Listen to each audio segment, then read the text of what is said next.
Pues como os decía, esta primera sesión será sobre la definición del insomnio, sus causas y sus consecuencias a corto y largo plazo. En primer lugar, ¿por qué dormimos? ¿Es necesario, es imprescindible dormir? Sí, el sueño es una necesidad de nuestro organismo, es una necesidad fisiológica que es imprescindible para mantener la homeostasis, digamos, el equilibrio de nuestro organismo. Ahora, no se conoce muy bien cuáles son las funciones del sueño. Sabemos que no dormir tiene consecuencias a largo plazo, pero no sabemos exactamente cuáles son las funciones del sueño. Se le han atribuido varias, pero todo esto como teorías y como hipótesis. Se ha planteado que el sueño sirva como sistema de ahorro energético, ya que mantenerse despierto supone un alto coste energético para nuestro organismo. Este coste energético supone un acúmulo de sustancias tóxicas, fundamentalmente de la cascada oxidativa y del estrés oxidativo, que se compensa durante el sueño, que sirve para liberar estas sustancias tóxicas y reparar los tejidos que se han ido dañando durante la vigilia por esa activación permanente. También se ha planteado que el sueño participe en el control de la temperatura, un control óptimo de la temperatura. Por ello, durante el sueño REM, el control de la temperatura se externaliza, digamos, pasamos a ser totalmente dependientes de la temperatura externa. Somos en ese momento animales poiquilotermos, no homeotermos como durante la vigilia y otras fases del sueño. También sabemos que participa en la regulación del sistema inmune. Esto lo sabemos sobre todo porque cuando no dormimos lo suficiente o no dormimos bien, se altera la respuesta del sistema inmune. Por lo tanto, se deduce que durante el sueño se deben producir mecanismos que regulan esta respuesta inmunológica. Participa también el sueño en la regulación del sistema endocrino.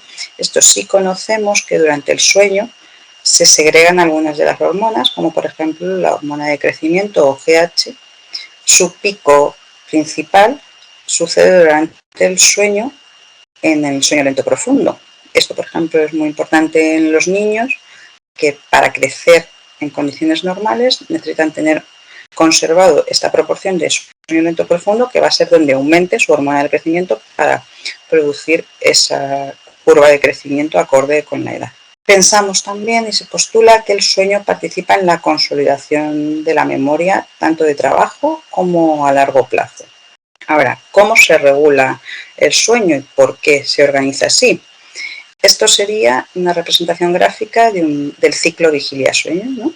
Durante el día, estas son las horas de vigilia, y el sueño sería un día y este sería el día siguiente.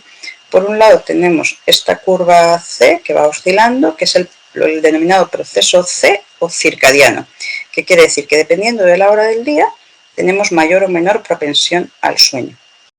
Esto es porque nuestro sistema nervioso tiene un núcleo cerebral, que es el núcleo supraquiasmático, que genera un ciclo de sueño, de vigilia-sueño interno, que se sincroniza con el ciclo luz-oscuridad del entorno, de manera que durante el día se favorece la vigilia y cuando avanza la tarde se va reduciendo la vigilia. Cuando dejamos de exponernos a la luz y comenzamos a exponernos a la oscuridad, se comienza a secretar la melatonina, que da el pistolazo de salida para indicar al cerebro que empieza la noche y por tanto se acerca el momento de dormir, y este sueño coincide con la noche en nuestro entorno. Y por otro lado está el proceso S, también llamado homeostático, que he traducido como presión de sueño para que se entienda mejor. Quiere decir que cuantas más horas llevemos despiertos, más necesidad de sueño tendremos. Esto es porque durante la vigilia se va acumulando adenosina, que es la que produce la sensación de somnolencia. Por ejemplo, el café es un antagonista de la adenosina, por eso combate la somnolencia. Al avanzar el día se va aumentando los niveles de adenosina y esto produce la somnolencia, y la somnolencia, coincidiendo con nuestro ritmo circadiano, induce el sueño y así se produce el sueño durante la noche, ¿no? Ahora bien, ¿cuántas horas debemos dormir? Es fundamental conocer y recordar que la necesidad de sueño es una característica individual. Cada uno debe dormir lo que su organismo le indique que es necesario en su caso. No hay una norma general de horas apropiadas o inapropiadas de sueño. Lo que hay son unas recomendaciones, estas son las de la Academia Americana de Sueño, que en función de la edad recomiendan cuál es la media de horas de sueño necesarias.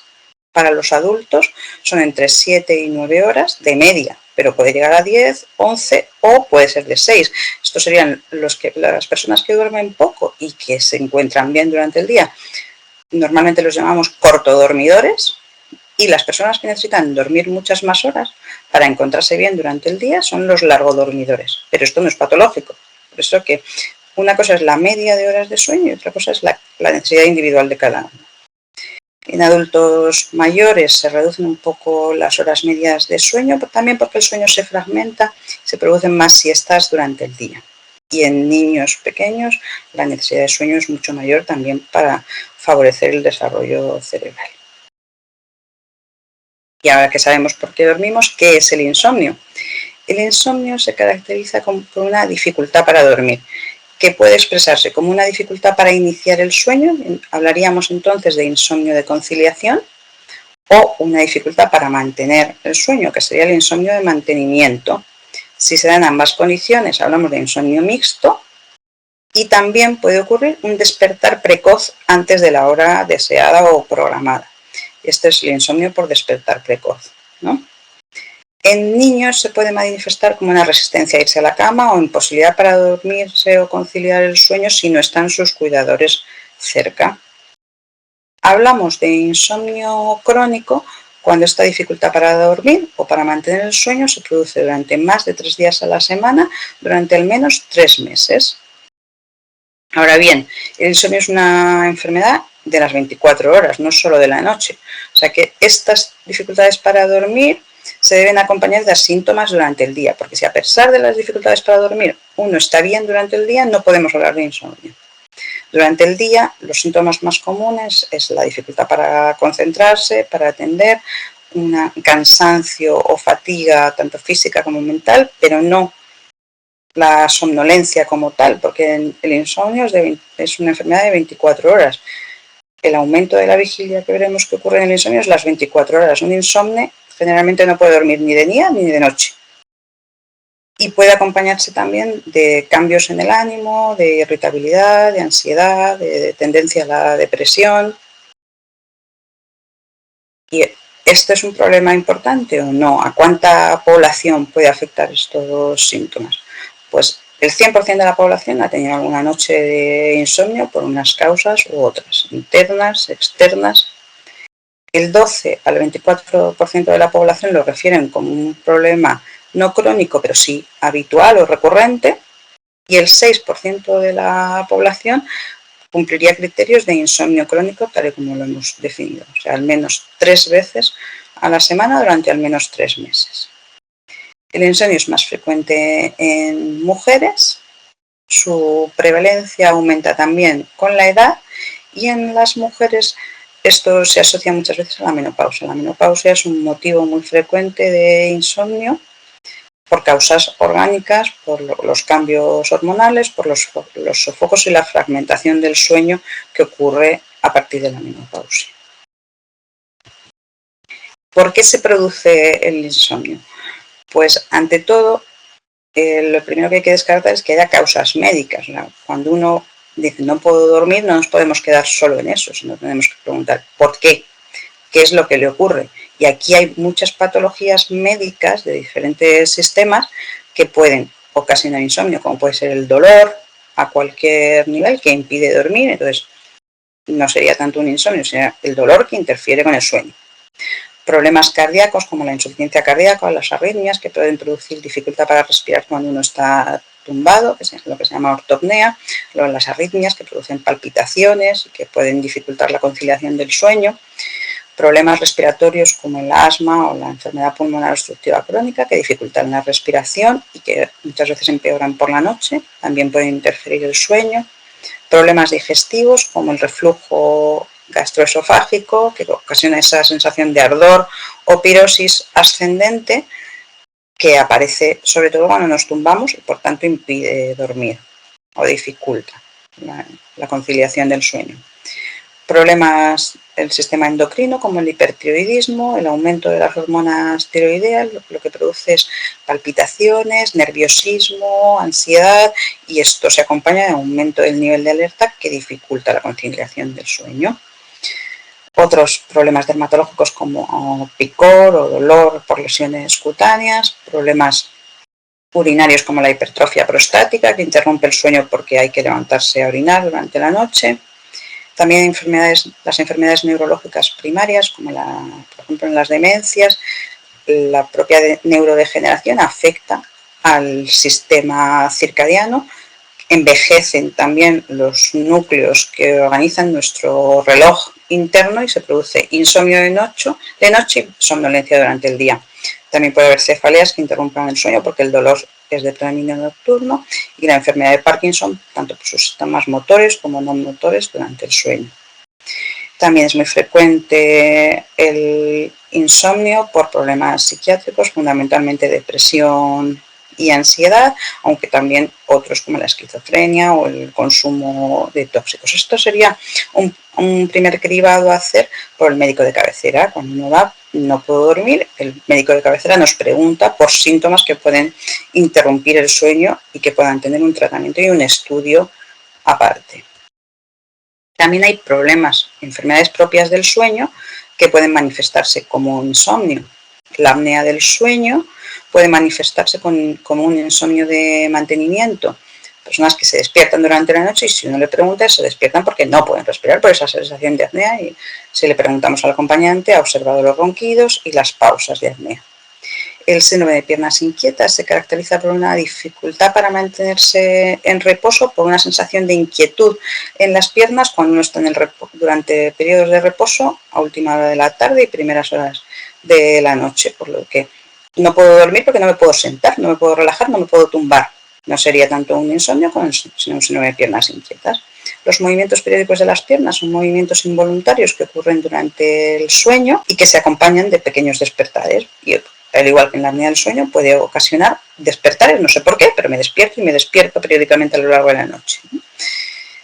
Y los trastornos del ritmo circadiano es cuando nuestro reloj interno no está alineado con el ritmo luz-oscuridad medioambiental y el sueño empieza muy pronto o empieza muy tarde. Por ejemplo, una persona con un retraso del ritmo circadiano no empezaría a tener sueño hasta la 1 de la mañana. Si se quiere acostar a las 10 de la noche, diría, tengo insomnio, no me puedo dormir, tengo insomnio de conciliación.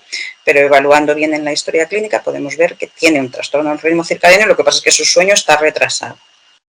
Y los pacientes narcolépticos también tienen dificultades para dormir, aunque se queden dormidos durante el día, durante la noche no pueden permanecer dormidos y tienen un sueño interrumpido como consecuencia de la propia narcolepsia. Ya, si nos centramos solo en el insomnio, ¿por qué mecanismos se produce? No hay ninguna lesión cerebral que produzca insomnio, de un área concreta que produzca insomnio. Sí que hay cambios en la conectividad de distintas zonas del cerebro. No es que nos falte en el insomnio ninguna sustancia hipnótica, sino que hay un aumento del nivel de alerta.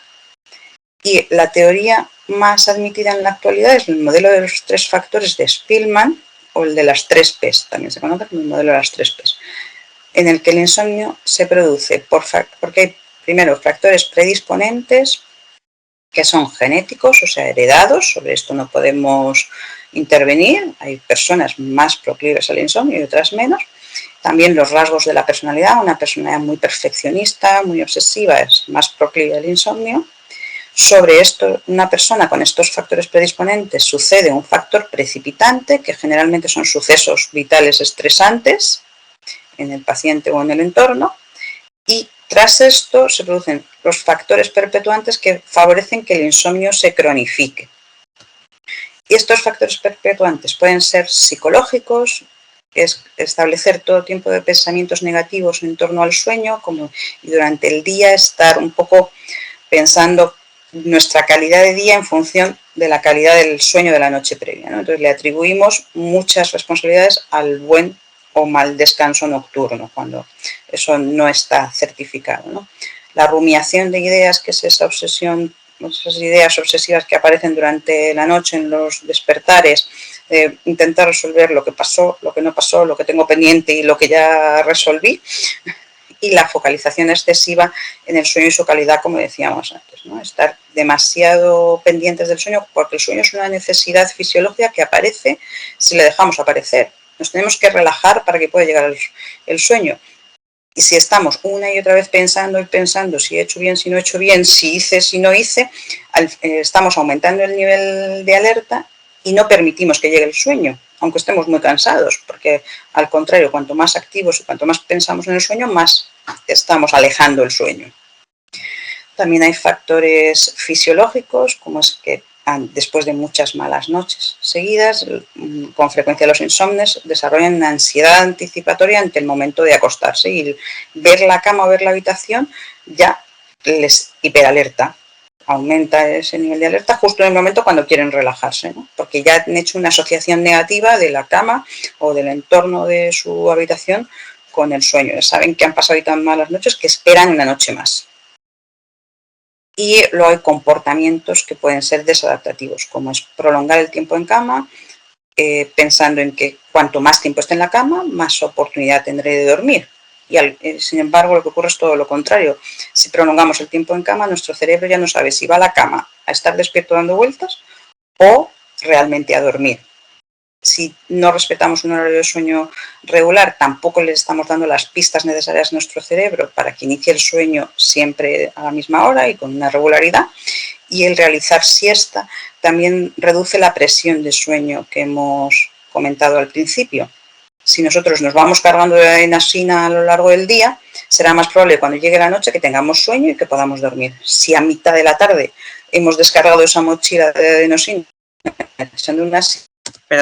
estaba diciendo que se genera este círculo vicioso. El insomnio consiste en un aumento del nivel de alerta que nos lleva a pensamientos disfuncionales focalizados excesivamente en el sueño, lo que nos lleva a hábitos maladaptativos, como hemos comentado, y perpetúa el insomnio y sus consecuencias, ¿no?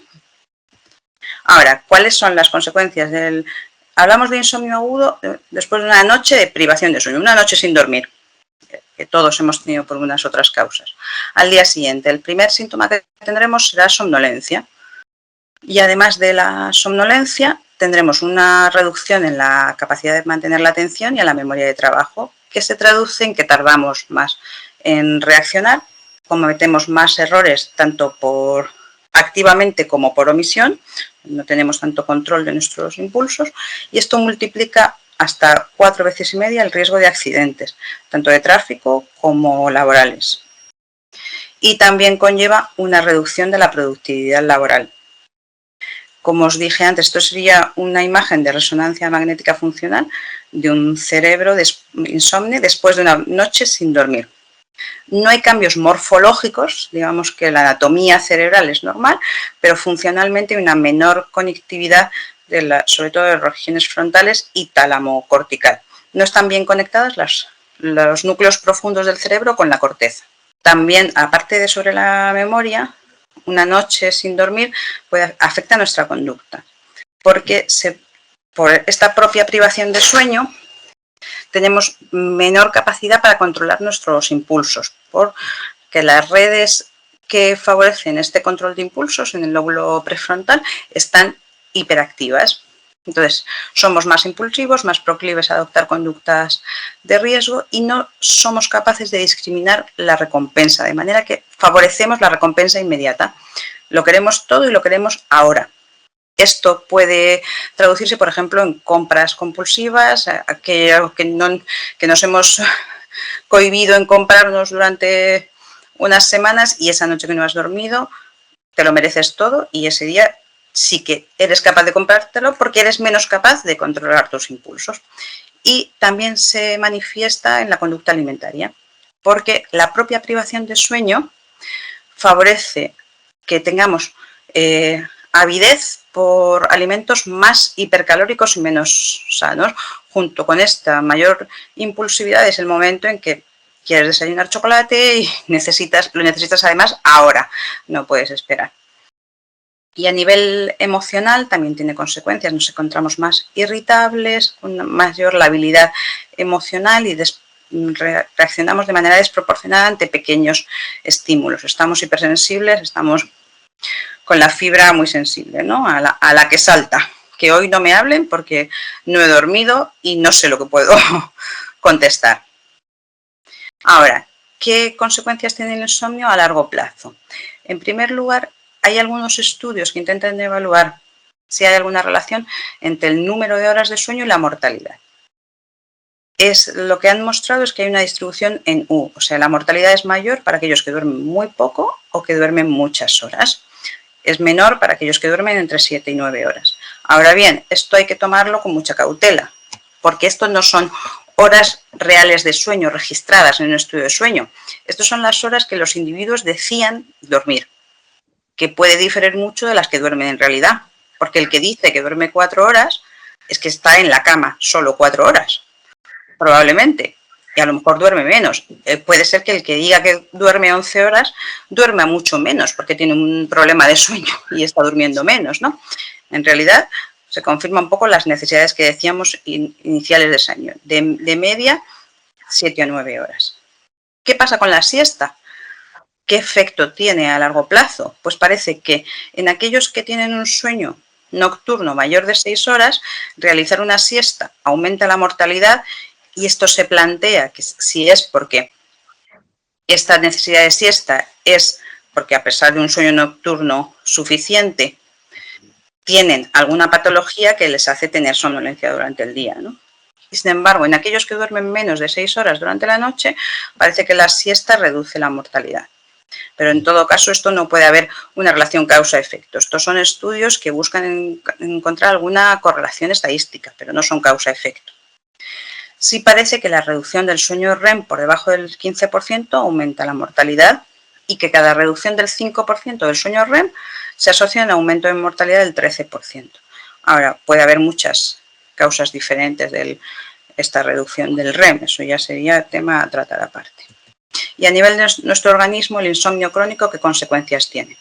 Pues a nivel de nuestro sistema nervioso central, la somnolencia se va perdiendo. Un insomnio crónico ya no siente somnolencia y, como decía al principio, un insomnio no puede dormir ni de día ni de noche. Sin embargo, su rendimiento cognitivo sigue estando afectado, por lo cual comete más errores, porque como no se siente somnoliento, no se siente torpe y está desinhibido, como hemos dicho, responde demasiado rápido y comete más fallos de los que cree.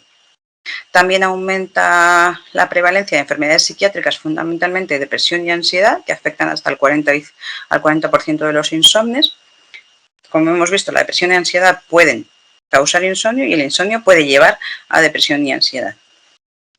A nivel del sistema endocrino, como hemos dicho, el sueño participa en la regulación de muchas de las hormonas.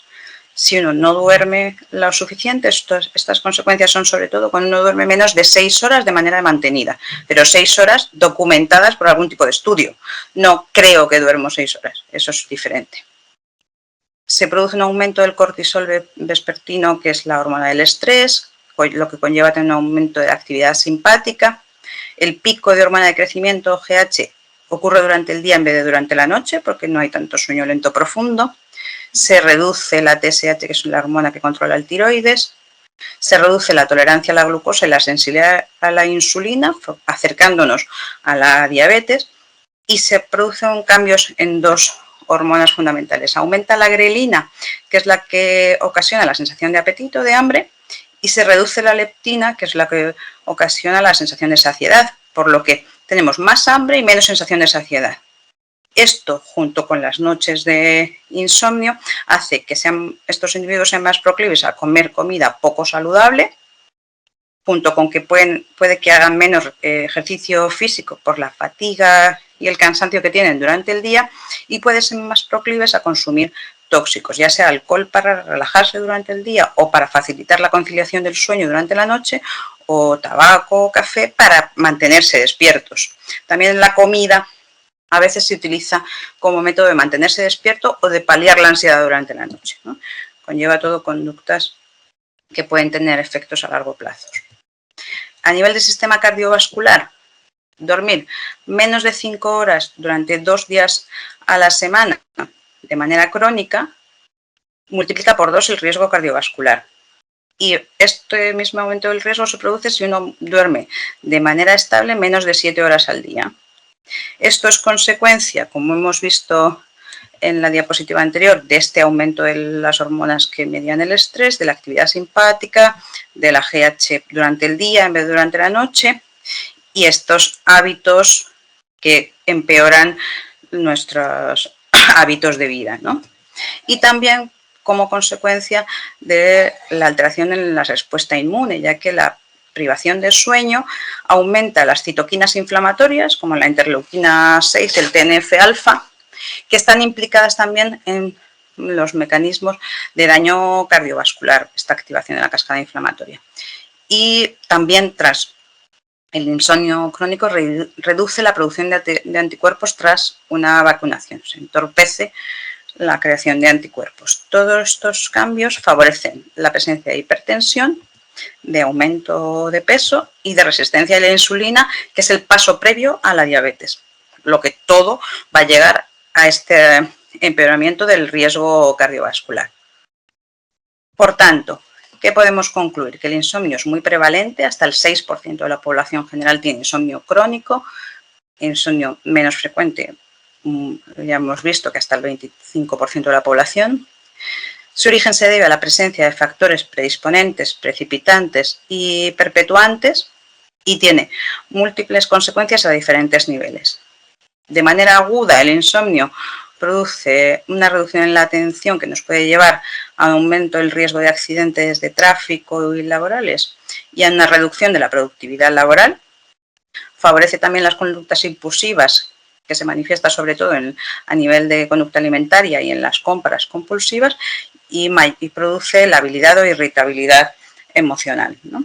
Y de manera mantenida en el tiempo, el insomnio crónico reduce nuestro rendimiento cognitivo, favorece los trastornos del ánimo, aumenta el riesgo cardiovascular y reduce la respuesta inmunológica. Esto era la presentación que quería haceros y ahora abrimos el turno de preguntas para que podáis intervenir. Voy a ir a la presentación si os ha quedado alguna duda o si hay algún tema que queríais. ¿Me escuchas? Sí. Ah, vale, es que Es Carmen, ¿verdad? Sí, soy Carmen, encantada. Sí. Igualmente. Pues súper interesante la presentación de hoy, y lo que pasa que, claro, las dudas que tengo a lo mejor, quizás seguramente en las próximas 2 sesiones, pues las abordarás. Entonces era un poco como... Planteadas y podemos empezar a hacer algún comentario al respecto. Pues era sobre todo en cómo romper un poco ese círculo vicioso cuando has tenido unos factores encadenantes que han desarrollado, ¿no?, un insomnio que antes no tenías, y después yo llevo pues años leyendo libros, haciendo todo lo que te dicen que tienes que hacer, y como que está un poco, parece que fuera de mi, ¿no?, de mi poder de decir, bueno, hay veces que duermo mejor, pero no es por algo en especial que haya, y después hay temporadas que hago todo perfecto y digo, pero madre mía, es que no me funciona nada, ni lo del ritmo circadiano, la luz por la mañana, un poco eso. Pero creo que es algo que tú tocarás las próximas semanas. Sí, eso se ve sobre todo en la tercera charla, pero bueno, te puedo un poco orientar. Ese es el problema, que el sueño, es una necesidad fisiológica, pero es algo pasivo. Llega cuando le dejemos que llegue. Cuanto más estemos centrados en hacer todo perfecto o en controlar esos factores, estamos tan pendientes de ellos que más nos alejamos de poder dormir. Sí. Entonces, es como que cuanto más persigues el objetivo, más se aleja.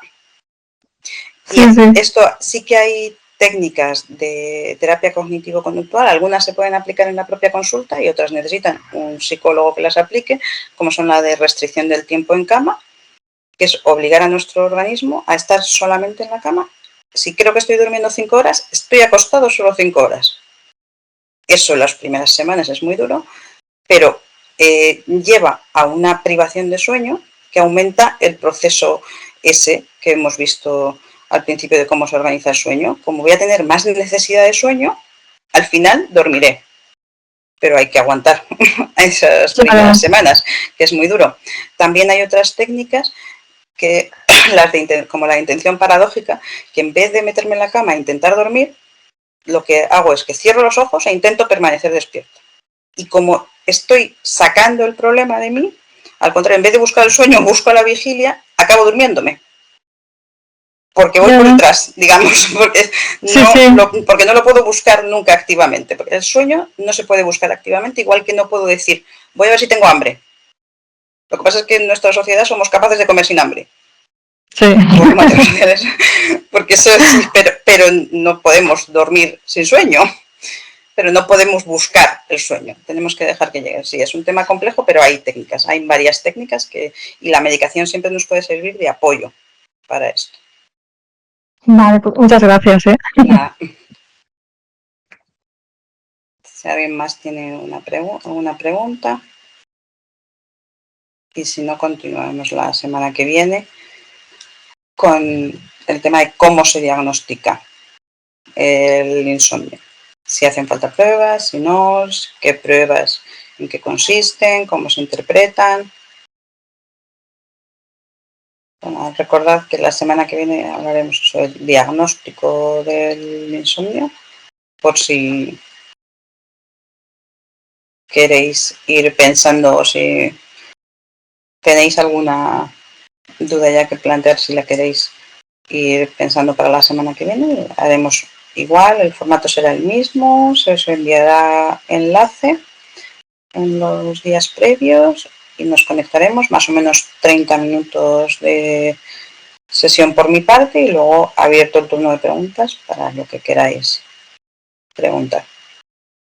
Y luego la tercera semana, que es la que hemos cambiado del martes al miércoles, será la de tratamiento, que ahí hablaremos tanto de tratamiento farmacológico como de la terapia cognitivo-conductual para el insomnio. Que esta probablemente será la más práctica y la más interesante, pero me parecía importante también saber de dónde viene todo esto, ¿no? No podemos empezar solo por el tratamiento, sino saber un poco por qué se produce, qué podemos esperar cuando acudimos a una consulta de sueño y cómo nos van a estudiar, para luego ya saber qué tratamientos se pueden ofrecer y por qué y cuál es el más apropiado en cada caso. Bueno, pues si no hay preguntas, yo creo que podemos dar por finalizada la sesión de hoy. Muchas gracias a todos por asistir y nos vemos la semana que viene a la misma hora.